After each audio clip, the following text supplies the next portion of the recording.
大家好，欢迎收看震惊最前线无马看中国，我是主持人张宏林，欢迎大家收看我们的节目哦。今年4月，陕西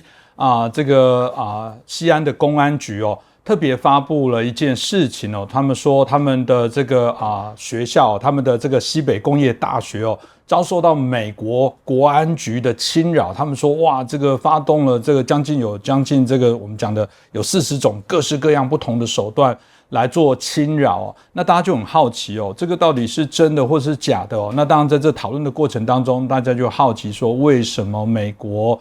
要对于他们的这个西北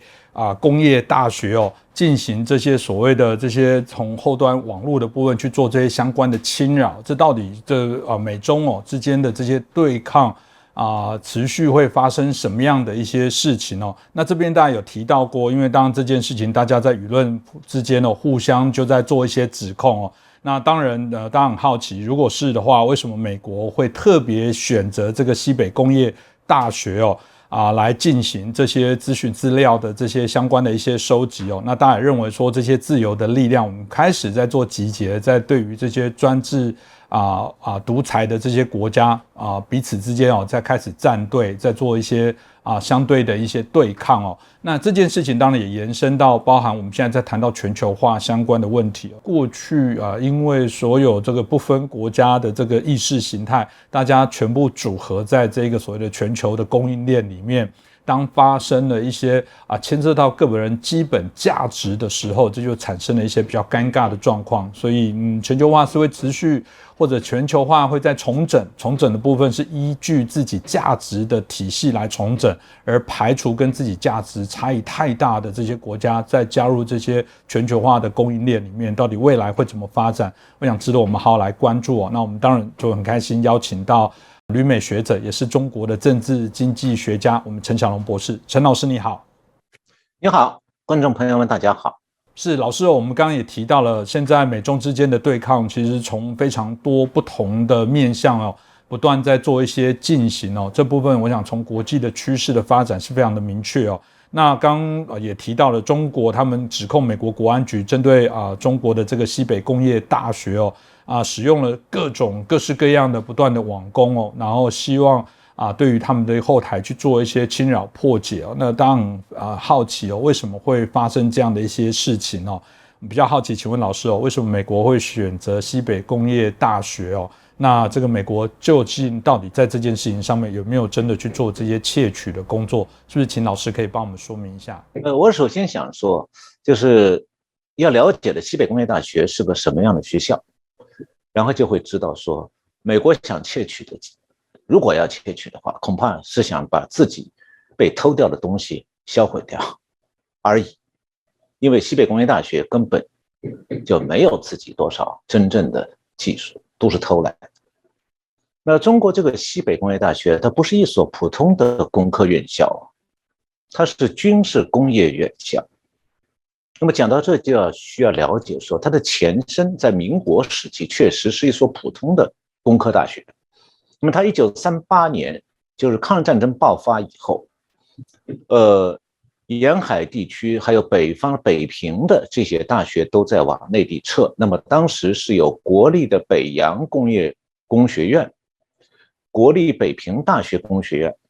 国立东北大学工学院，还有私立焦作工学院，在陕西的汉中组建成了国立西北工学院。那这个国立西北工学院呢，抗战以后，中华民国政府从重庆陪都迁回南京。那么这个时候，这个国立西北工学院就迁到了陕西西面，这个西安东面的咸阳，一直就留在咸阳。那么中共建国以后呢，这所普通工科院校又被中共安排成了军事工业院校。那情形是这样的：1952年，上海交通大学、浙江大学、南京大学这3所大学的航空工程系在南京组建成了华东航空学院。那么这个华东航空学院原来在南京，1956年迁到西安，改称西安航空学院。那么这个西安航空学院呢，它是基础科系太薄弱，它多半是航空工程系的这个师资力量，所以它在1957年就和西北工学院合并，成为西北工业大学，实际上以前好像叫西北工业工学院。那么1970年，解放军有一个最主要的军事工程学院，就是它军事工程方面有个主要学院叫解放军军事工程学院。在1970年的时候，这个解放军军事工程学院的航空工程系又并到了西北工业大学里边。那么这一系列合并说明什么呢？那就是中共把一个普通大学原来有的航空工程系都集中到这个西北工业大学，又把军事工程学院的航空工程系也并到西北工业大学，所以西北工业大学就成了中共航空工程方面的一个主力院校，那么全力为中共的研发军用飞机服务。那么西北工业大学的上级管理机关，上个世纪60年代到90年代一直是第3机械工业部。那么对台湾很多人来讲的话，可能完全不了解这个什么第几机械工业部是怎么回事。这里我说明一下，中共用这样的很奇怪的名称，就说明这都是军工部门。中共的国防预算它是不包括军工部门预算的，那么军工部门预算都列在民用工业名下，但是呢，军工部门它的管理是直属军方管理的。那么军方负责管理军工工业的部门叫做国防工业办公室，在中国简称国防工办，后来又改成国防科工委。那么国防工业办公室它是管控6个军工部门，这个每个军工部门对内对外都有2个称呼。对内比方讲核工业部，对内就叫核工业部，对外称为第2机械工业部。那航空工业部主要是造军用飞机的，刚才讲的核工业部主要是造核武器的，然后航空工业部主要是造军用飞机的，对外称为第3机械工业部，就是西北工业学院的上级管理机关。然后电子工业部对外称第4这个机械工业部，还有常规兵器工业部，就造枪炮坦克子弹炸药的，对外叫做第5机械工业部，简称5机部。然后舰船工业部造军舰的，对外称第6机械工业部。第7个部门叫做航天工业部，对外称为第7机械工业部。那每个军工部下面都有一大堆直属的军工厂，大的军工厂都有上万人的，所以这些每个部自己管着这个几十万的，拥有几十万员工的大量的军工企业。然后这个军工管理部门，他们还每个部都有自己直属的军事工业院校，目的呢是为军工生产提供技术人员和科研服务。那么西北工业大学就是负责军用飞机制造的军工部门下属的院校。那么我们来看一下西北工业大学它现在公开介绍，它设有哪些国防科技重点实验室，那你就可以知道这所院校现在主要在干什么。那据西北工业大学介绍，它大学内部有6个重点国防科技实验室。这6个重点国防科技实验室呢是这样：一个是水下信息与控制国防科技重点实验室，第2个是无人机特种技术国防科技重点实验室，第3是超高温复合材料国防科技重点实验室，第4是异形叶山空气动力学国防科技重点实验室，第5个是固体火箭发动燃烧热结构和内流场国防科技重点实验室，再一个是航天飞行动力学技术国防科技重点实验室。另外，这所西北工业大学还拥有中国最大的无人机研发基地，这可能和台湾用的无人机遇到的无人机还有点关系的。那么中共的要看它军事工业的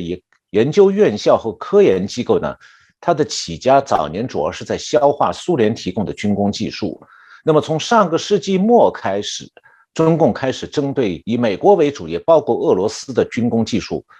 展开全面的盗窃。中共呢想用这种盗窃这个军工技术发达国家的这些军工科技来实现它军事工业上的弯道超车。那么中共的军事院校的，它是直接和中共的谍报部门合作的，他们这个大量会盗窃西方还有俄国的军事技术。那川普总统任内的时候，美国联邦调查局曾经指出，美国的 FBI 就是联邦调查局呢，平均每10个小时就启动一项新的与中国有关的调查。那么当时手头待查的中共技术谍报案子多达2000件，那么其中呢有好些案子就和这所西北工业大学有关。那么美国之音报道过，西北工业大学的中国被称为国防七子之一，意思就是这个中国国防工业的7大王牌院校，其中就有这个西北工业大学。那么它参与的是无人机、水下自主机器人还有导弹扩散项目的开发。那从2001年开始，美国商务部呢，其实从国家安全考量就开始要限制这所军工院校获取美国技术。那么最近2年呢，这个学校的学生也被禁止到美国留学了。但是这所大学参与的谍报活动，在美国的谍报活动是越来越猖獗的，其中不少案子当中中共的谍报人员被抓获了而招供。比方讲，2021年4月28号，美国司法部宣布，中国公民秦树人向波士顿联邦法庭认罪。他承认他非法采购了美国有出口管制的水下听音器，把价值10万美金的产品出口给中国军方大学西北工业大学，因此秦树人被波士顿的联邦法庭判2年监禁。前面主持人提到了这个情报部门谍报活动，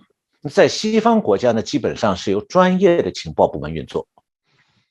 主要呢，它是任务是搜集军事情报这方面。那么中共呢不同，中共是情报部门和军工院校、普通大学、研究机构、留学生、商人全面合作。中共会利用一切手段搜集从玉米良种到军用装备等等一切的技术。所以美国有一位退休的高级情报官员，原来是情报事务方面的专家，他叫 Nicholas Eftimides。这位情报专家介绍，他说中共的间谍活动和大部分西方国家的间谍活动之间的区别是很明显的。因为大部分国家实施间谍活动是确保国家安全，那么相比之下，中国还采用全社会的参与的方法来窃取外国技术、知识产权、商业秘密、经济财富。这位情报专家说，他在情报部门任职期间呢，他所建立的这个间谍案数据库里，西北工业大学至少涉嫌4起美国经济间谍案。所以他最后的结论是说，中国的情报体系是利用国家的权力，以商业目的去搜集，并且以此建立产业、主导产业。那很显然这就是红色大国加入经济全球化之后，西方国家没有想到的一个重大的漏洞，就是中共的技术间谍活动也趁机全球化。那么他就利用西方国家不设防，偷盗大量的军用、民用工业、生物科技、经济情报，然后从中获得巨大的利益，也是在掏空民主国家的技术库存。谢谢老师特别把这一段大家看起来这个所谓的相互在指责的一段谍报战更清楚让我们了解当然也可以理解当然相较起来，在研究这个新这个时代的这些战机，第5代的相关战机，甚至有人在提到第6代的一些未来的发展相较起来，美国的技术还是较为领先。当回到这个美国、中国之间的这些对抗当不断都有一些新的变化跟发展美国在之前也通过了晶片相关的一些法案那我们看到特别就是有外界呼吁这些美国必须加强对中国动用经济武器的一些相关的制裁手段。那当然就请教一下老师那有人认为说，美国是不是应该趁这个机会同样的类似的这样的法规跟法案去加强更严格落实的部分，老师大概怎么看待这个发展呢？最近美国是在对中国的经济政策方面，它比较明确的对中国收紧了高科技领域的投资，还有技术出口管制。那我们都知道，自从美苏冷战结束以后，然后中国加入了世界贸易组织 WTO， 那么这个以后呢，经济全球化的加快推进，这时候在全世界出现了一股这个乌托邦幻想，就是说认为这个世界从此就和平静好，那各个国家只在经济上竞争，世界上再也没有战争了。这种乌托邦幻想让各国政府到跨国公司都把注意力放到通过全球的转移技术、铺设跨国产业链这些方面。那么正是这种鼓吹无提防的经济全球化这种幼稚的乌托邦幻想诱导之下，美国对中国大规模盗窃技术缺乏防范，等于开门让中共方便的偷盗，并且中共还大量的在并购美国的科技创业公司。此时此刻，中共在硅谷投资要购买美国的这个风险投资公司，这个美国的一些新创业的高科技的公司，这个资金正在迅速的增加，这是一方面。那另外一方面就是过去20年间，中共一方面是疯狂的偷盗美国各个领域的技术，我刚刚前面讲到，从玉米的2种一直到这个核潜艇技术，然后把盗窃来的大量技术用来针对美国的扩军备战，同时在民用商品领域又击垮美国公司，然后去努力攻占西方国家的市场。那么最近是中共这种盗窃活动，它在芯片和这一类的高科技领域越来越活跃，美国是开始感到国家安全受到了直接的威胁。那么中共在晶片领域的扩张呢，很大程度上是依靠从晶片强国台湾挖角还有偷技术的，所以台湾呢成了中共偷技术威胁美国的重要来源。那中国晶片企业的发展呢，往往就是依靠从台湾挖过去的技术和管理人员。我想不用我讲，大家都知道几位很有名的人物了，像梁孟松蒋尚义等等等等。那么美国意识到说，如果不趁中国仍然依赖西方市场，那么中共的这个高科技研发现在还没有后来居上的时候，如果不在这个时候赶紧采取严厉的管制和限制措施，那么最后呢，事关美国军用和国防的一些最先进的科技就会保不住，或都被偷光了。到那个时候，美国就来不及遏制中共在技术上和军事上崛起了，那美国将沦为被中共威胁而无还手之力的地步。所以过去几个星期，美国采取了一系列动作，就是准备收紧对中国技术限制的这方面，有很多消息接连不断。那么首先就是8月9号，白宫刚这个主持人前面提到的是白宫签署了一个2022年晶片和科技法案，就是 Chips and Science Act 2022。那根据这个法案，美国计划呢是对美国的半导体产业投入527亿美金的补贴，那对美国的半导体和设备制造企业还要提供25%的投资税收减免这方面的扶持政策。那美国的商务部部长 Gina Raimondo 他是这样说的，他说我们正在建起围栏，以保证那些接受了芯片资金支持的公司不能损害国家安全。他们在10年时间内不能用这些钱去中国投资，他们不能在中国开发领先技术，那接受了资金的公司只能在中国建造一些使用成熟工艺的工厂，以服务当地市场。那这话意思就是，美国的公司如果接受了政府的补贴，那么他就不能够到中国去投资研发最新的科技，只能这个提供一些为中国市场提供一些比较成熟产品，像14纳米以上的那些晶片的这个生产。那美国的晶片公司像台湾可能都知道的叫英伟达 NVIDIA， 还有一个超微 AMD，现在都已经接到美国政府的通知了，要他们停止向中共出售2种人工智能顶级的芯片。这2种芯片主要是用于图像识别和自然语言处理的。它可以在这个用来回复查询还有标记照片的这种智能手机这类的消费应用产品当中也会见到。那么同时他们还有军用途，比方讲搜索卫星图像来识别武器或者基地，还有用来过滤这个情报收集这目的的这种数字通信等等。那美国对中国禁售的这2种晶片呢，会削弱中国的图像识别等等高级计算的能力，当然也阻碍了英伟达在中国的业务。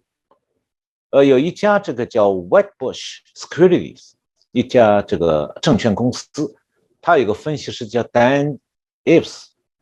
他认为美国政府白宫的这个新的限制措施会让英伟达受到重击。同时他说这个政策也是可以被看作是对中国鸣枪示警。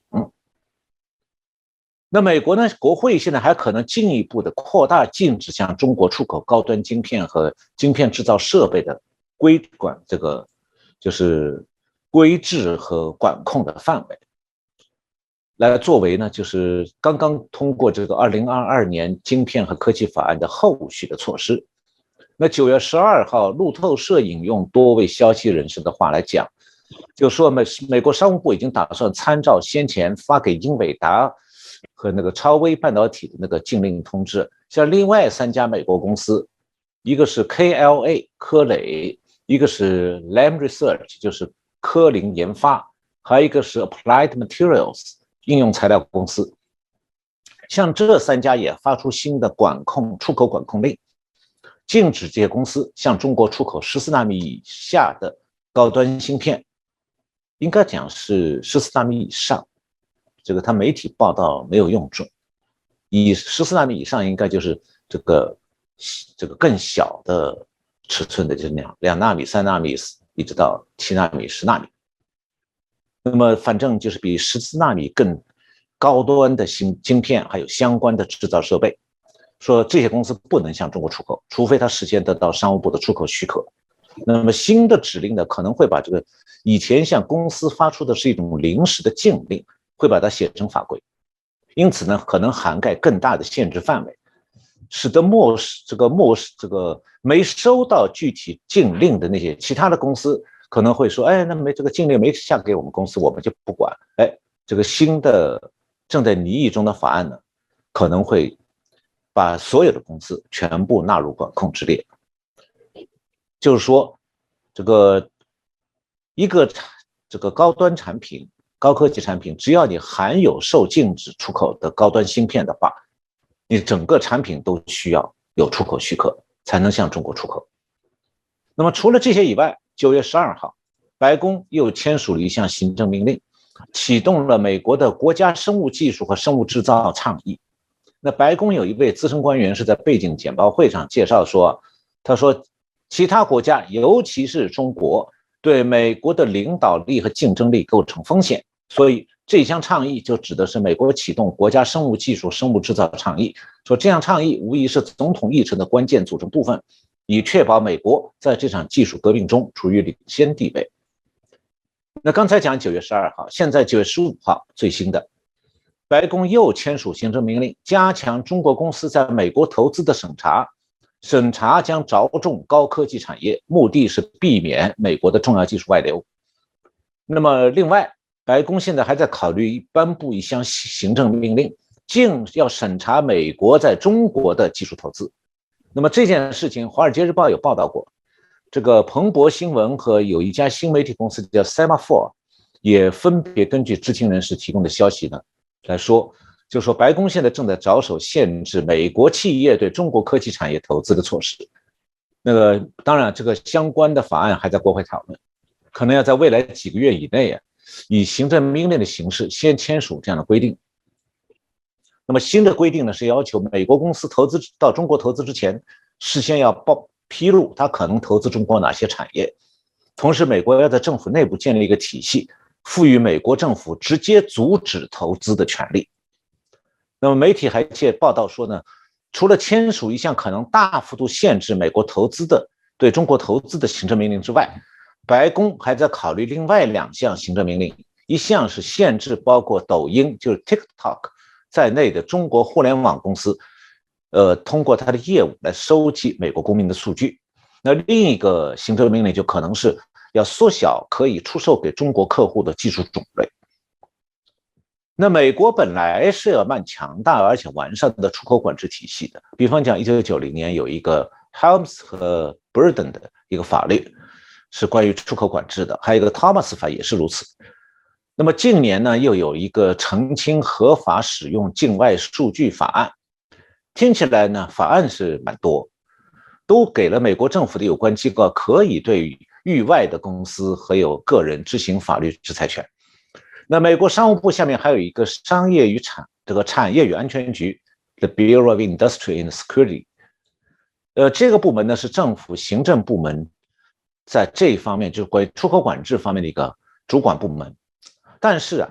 《华尔街日报》8月17号对2020和2021这2年美国商务部的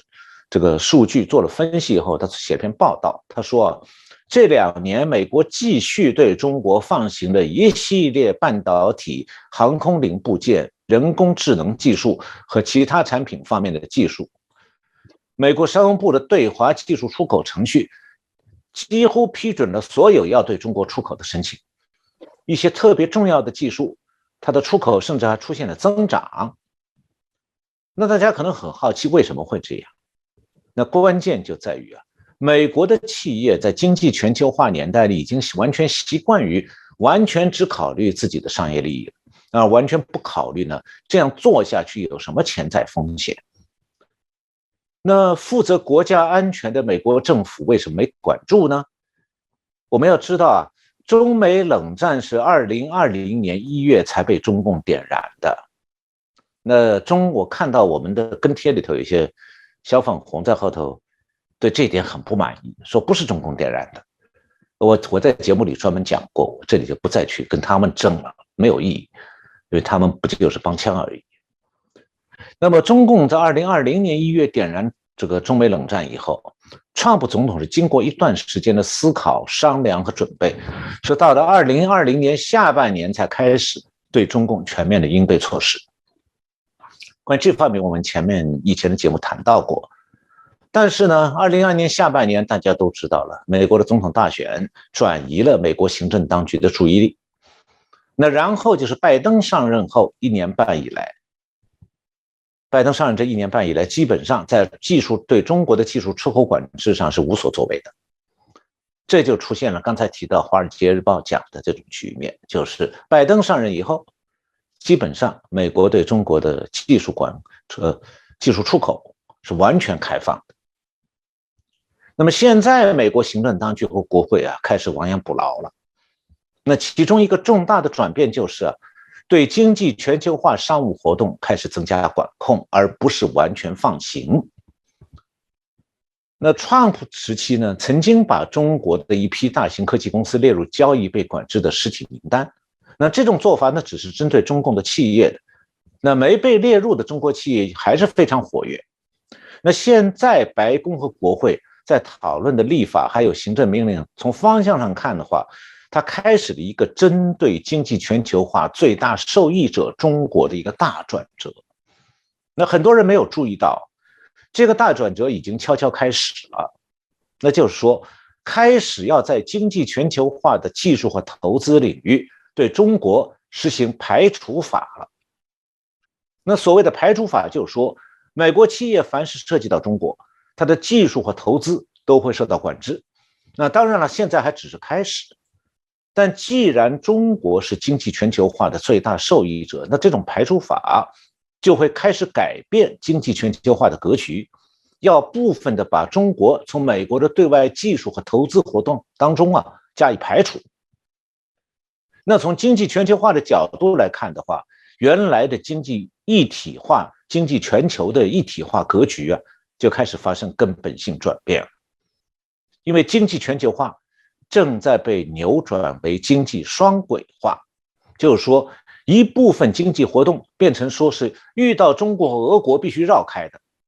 那还有一部分经济活动呢，依然可以和中国充分开展。那进一步可能的前景就是说，在双轨之间呢，逐渐产生相互排他。那一家企业向两边通吃的可能性正在逐步下降。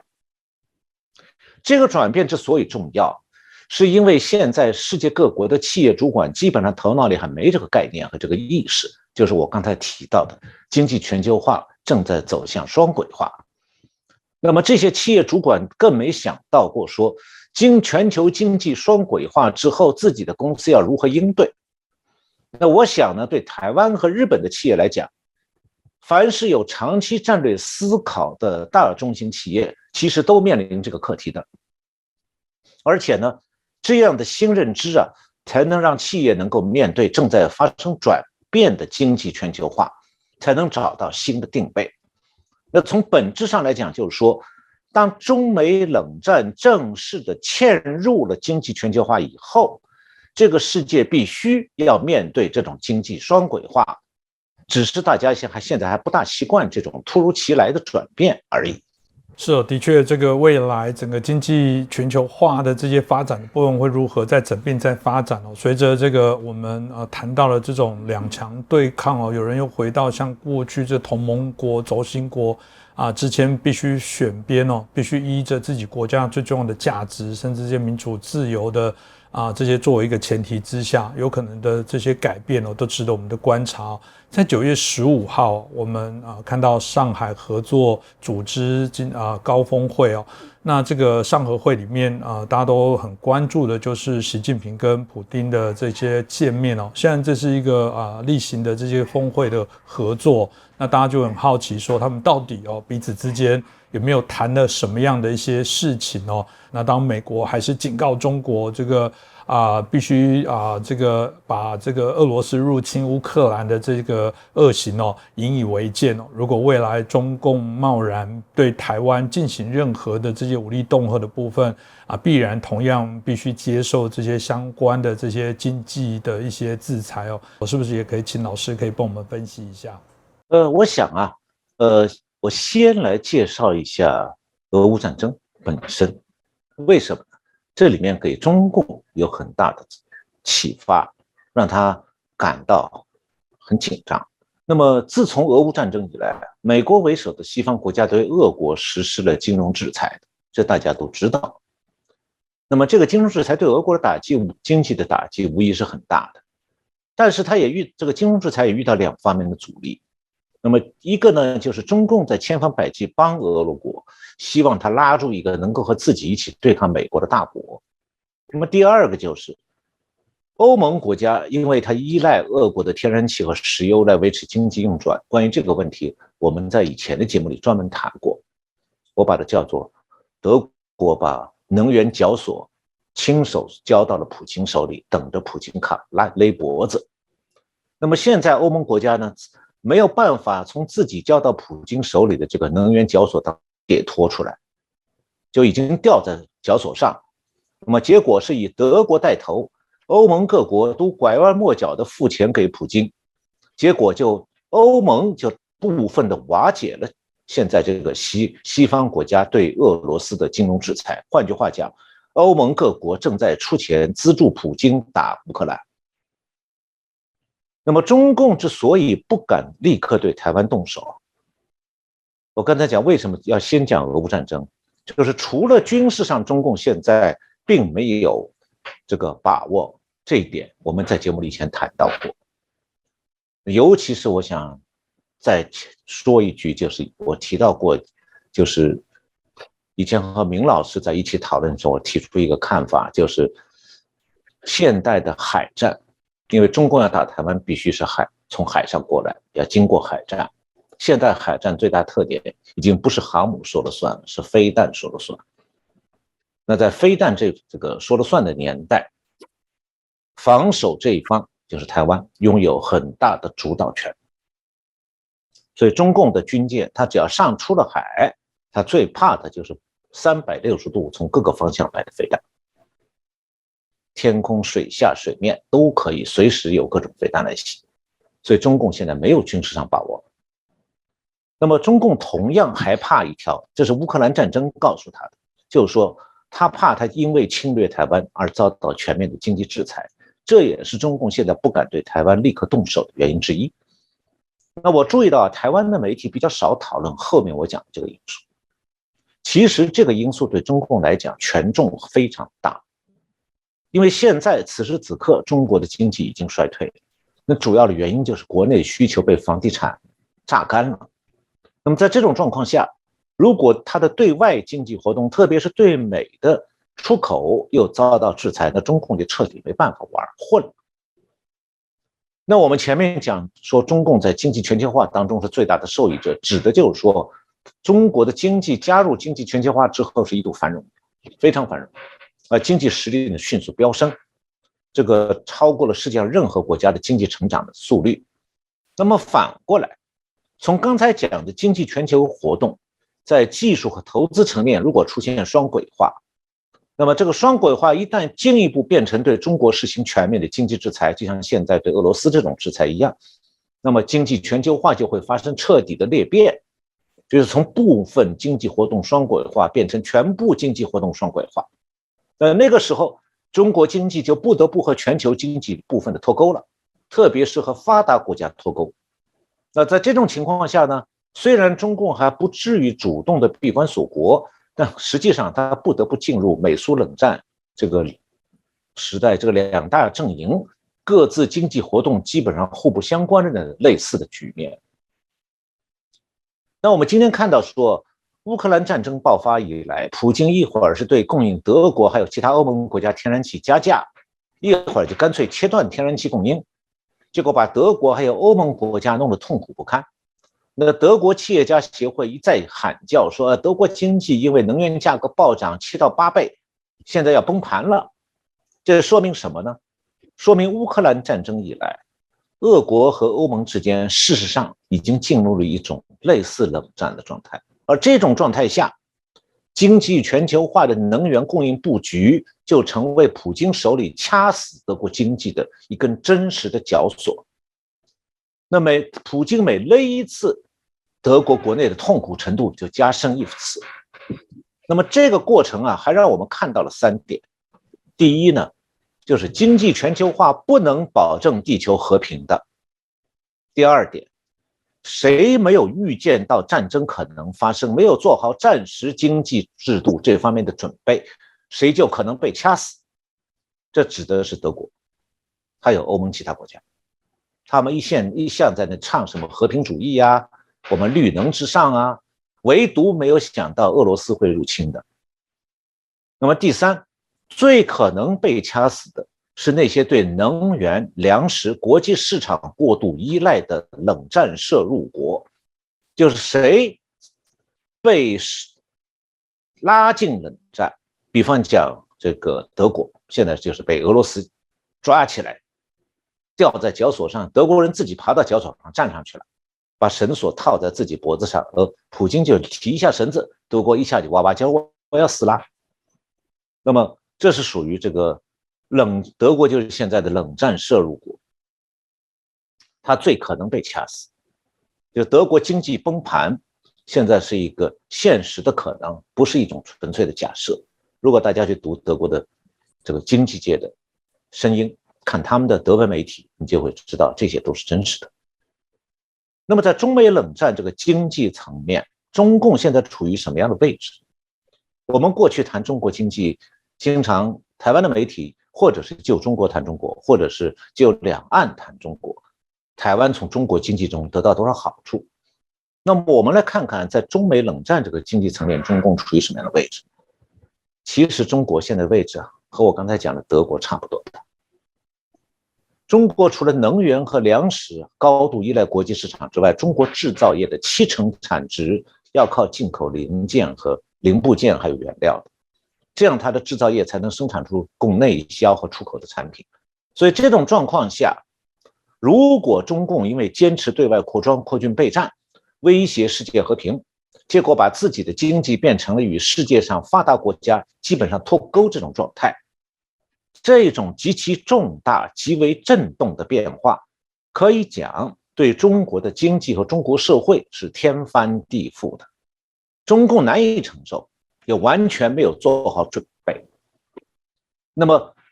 到底什么样？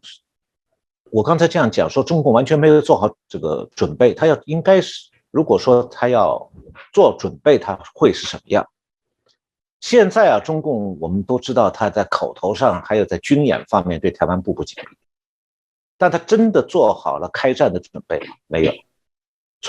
因为中共现在没有进入战时经济的准备状态。那什么叫中国进入战时经济？进入战时经济不是说中国多储备一些原油或者粮食就可以的，那种储备顶多应付几个月或者半年而已。那对中国而言，真正的战时准备是说，就是要建立长期的自给自足的经济管控体系，从而来支撑战争需要。大家想一下，大日本帝国在珍珠港开打了以后，它是不是就是这样做的？那么要真正做到这一点，中国的各行各业就必须重新从市场经济还有私营企业为主转回到计划经济和国有企业，因为一切活动都必须由政府来调度支配，不能任由企业从利润出发来运转，因为很多私营企业在战时状态下它没办法盈利的，甚至可能破产的。所以在中共完成全面取消市场经济，重新建立有效的计划经济和公有制之前，中共不敢放手对台湾胡来的。那反过来，一旦中共决定进入战时经济，台湾台企就灭亡了，因为它会被中国没收的。从目前来看，中共高层还没考虑到这一层，因此也完全没做这样的准备。那没有这样的经济制度转变的准备，中国的经济其实它没有办法应付战时需要。所以这就是我们从德国现在被普京勒脖子勒得哇哇叫当中可以看出来，中共同样是可以被勒得哇哇叫。老师刚刚也提到了，在目前来说，这个俄罗斯跟中国事实上都面临到经济的严重的挑战哦。当然，以我们这次俄乌开战以来，受到西方国家经济的制裁哦，但俄罗斯还是认为这个中国是他最后这个经济重要的支持依靠哦。殊不知，其实以中国，我们看到最近的一些经济相关的一些发展状况也不是非常好哦。从我们看到8月底开始做清零，有74个城市有进行这个封锁。那另外一个部分，包括我们看到青年人的人口失业率也不断的在做攀升据闻也是创下了新高哦。那其他我们包含这个所谓的二次炒房所产生这些烂尾楼相关的一些风暴，我们从这个它的GDP 的部分就明显的可以看出，中国第二季的 GDP 我们看到它的成长只有年增 0.4 左右相较于第一季的部分有 4.8% 显然大幅的放缓哦。那这也是我们看到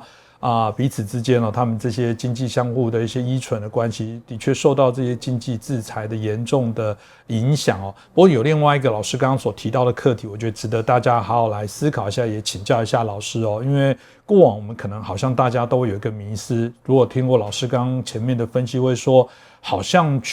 解决全球化、避免全球化，或者是暂停全球化，好像就可以就等于是制裁中国，对中国进行经济的一些打击哦。有人这样的说法，就是所谓的去全球化，就是要让中国来完蛋，就有效可以制裁中国。那大家就会说，那全球化是不是应该要来退场呢？是不是支持反共的人就要支持反全球化？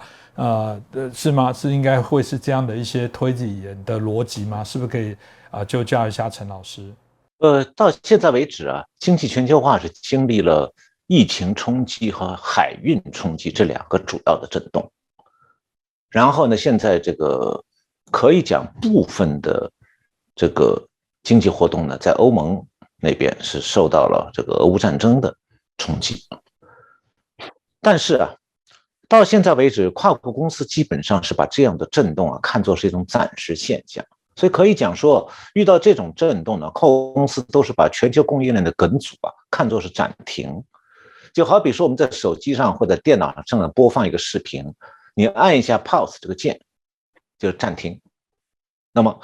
跨国公司希望说，等这冲击过去以后，一切恢复就好。但我现在前面讲的是说，经济全球化实际上现在正在转向双轨化。这意味着什么？就是不再是全球供应链梗阻这种暂停，而是全球供应链必须重组成双轨的。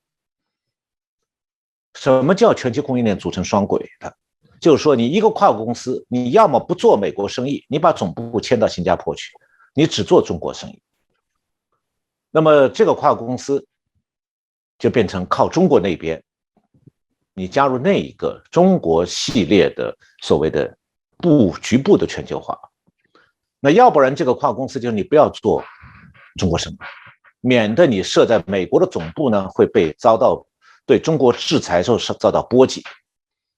但是如果有个跨国公司老想说我非要在美国和中国这边两边通吃，那对不起，会变得越来越难。那么为什么如此？我们现在需要先来理解经济全球化这种理念本身的盲区。那所谓的经济全球化的盲区，指的是说各国研究经济全球化的学者还有各国政府面对经济全球化高潮的时候，全都没有看到一个具有根本性的盲区。这个盲区就是我前面提到过，美苏冷战结束之后，各国政府和各国研究经济全球化的学者都认为说，这个世界真的从此和平静好啊，再也不会发生另外一场冷战。但是这是真的吗？我前面讲了，这是一种乌托邦幻想啊。我们现在不要讲什么国际商界如何高瞻远瞩、目光远大、精明灵活，在这种乌托邦幻想面前，我们现在几乎可以讲，没有一家全球的跨国公司真正看清楚了可能的全球化的前景的。那经济全球化真正的可能前景到底是什么？现在我们可以看得很清楚了。就是当红色大国深深地嵌入经济全球化之后，经济全球化带来的经济繁荣不可避免的会壮大红色大国的经济实力，这一点是显而易见的。但是呢，一直有很多人愚蠢地相信，红色大国尝到经济全球化的甜头之后，他就会拥抱民主自由，这样就和世界上主流的自由民主制度并轨了。那为什么说这种看法是愚蠢的？因为持这种看法的人缺乏对红色大国和共产党政权的深入认识，他们看不到说加入经济全球化之后的红色大国必然会滋生，或者说重新滋生全球称霸的野心。这是共产党的本质和马克思主义那个要统治全球的意识形态决定的。所以一个人如果对马克思主义，不管是新版的还是老版的，你对马克思主义比较友好宽容的时候，你就很难摆脱这样的愚蠢。我只要举一个很简单的例子，事实上啊，当中共用一家旅游公司的名义1999年买进乌克兰的瓦良格号航空母舰的空壳的时候，中共要建立航母舰队挑战美国海军和太平洋秩序的信号，那个时候就已经出现了。可是那个时候很多人看到这件事是抱着一种看好玩的心态的，觉得没有什么，不就一个空壳船吗？连发动机都没有。其实那就是中共的海军要圆他多少年前就开始做的航母梦啊。那中共海军的航母梦不是过家家呀，那是有明确的战略目标的，就是以后要在海上称霸。那到今天了，中国已经下水3艘航母了，而且后面2艘正在造。中共海军的一系列大舰队也形成规模了。第一个目标就是攻击台湾，控制第一岛链。那么中共几乎也是在同时就点燃了中美冷战。那什么是中美冷战？就是世界上经济规模最大、海军最强的2个国家开始了不会停止的军事对抗。这种军事对抗，它和核大国全面热战的唯一区别就是双方不会动用核武器，但是除了以都是以核武器作为最后的克敌手段来威胁对方的，这就是所谓称为冷战的原因。也就是说，当中共做好准备以后，他就开始了世界上的第2场冷战，连美国也是仓促应战的。那由于没有一个跨国公司能够有远见，能够预见到第2场冷战的爆发，所以也没有一家跨国公司10年前会想到说，经济全球化早晚会被这场新出现的冷战导向双轨化。那中共现在拼命在花冤枉钱推行一带一路，还有这次抓住上海合作组织不放，